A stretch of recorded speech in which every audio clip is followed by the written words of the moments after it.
सेहत है तो सब कुछ है। दोस्तों, आज इस शो में हम बात करेंगे पैंक्रियाटिक कैंसर के बारे में। ये एक ऐसा कैंसर है जो साइलेंट किलर कहलाता है। इसका पता भी बहुत देर में लगता है और मरीज इस कैंसर की गिरफ्त में अपनी जान भी खो देता है। पैंक्रियाटिक कैंसर क्या है, कैसे होता है, क्यों होता है, ऐसे अनेकों सवालों के जवाब ढूंढेंगे आज patient education series on cancer में।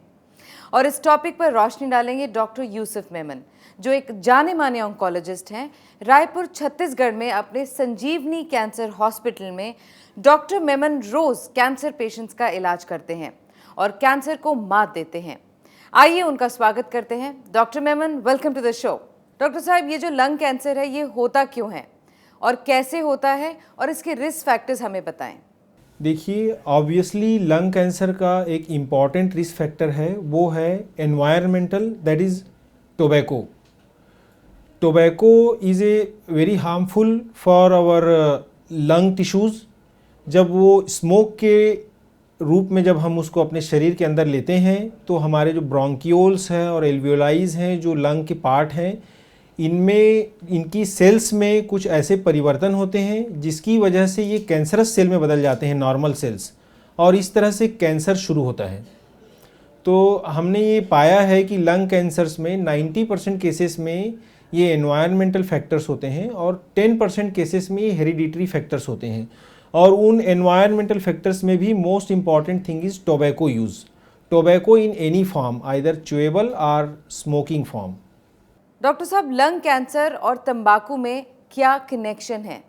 देखिए, कोई भी एबनॉर्मलिटीज़ जब हमारे शरीर में होती हैं वो हमारे शरीर की जीन्स को डैमेज करती हैं। तंबाकू में बहुत सारे ऐसे हार्मफुल सब्सटेंसेस हैं।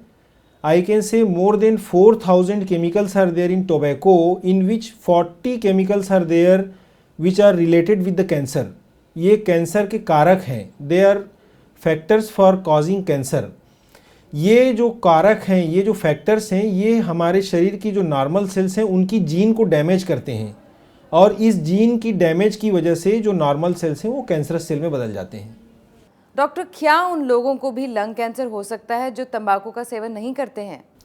डेफिनेटली नॉन स्मोकर्स में भी लंग कैंसर होते हैं। जैसा कि मैंने आपको बताया कि 10% केसेस में ये हेरिडिटरी होते हैं और 90% एनवायरमेंटल है, जिसमें कि tobacco is most important, but other factors are also there like smoking, smoke from chimneys, और जो कोल माइंस एरिया में जो लोग काम करते हैं, इसके अलावा हेरिडिटरी फैक्टर्स। डॉक्टर साहब, ये बताएं कि लंग कैंसर का पता कैसे लगाया जाता है और कौन से टेस्ट होते हैं इसका पता लगाने में?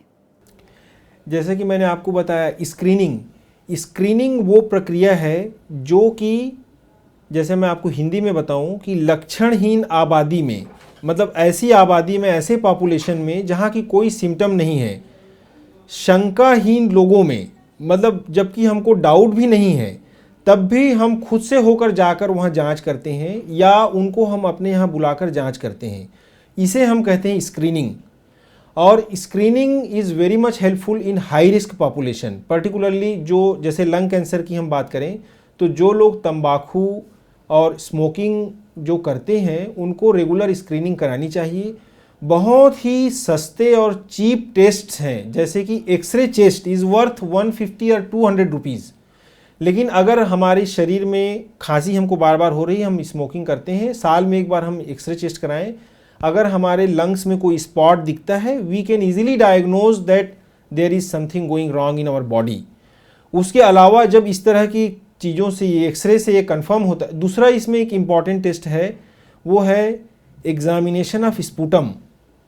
उससे भी हम जान सकते हैं कि क्या हमें लंग कैंसर हुआ है।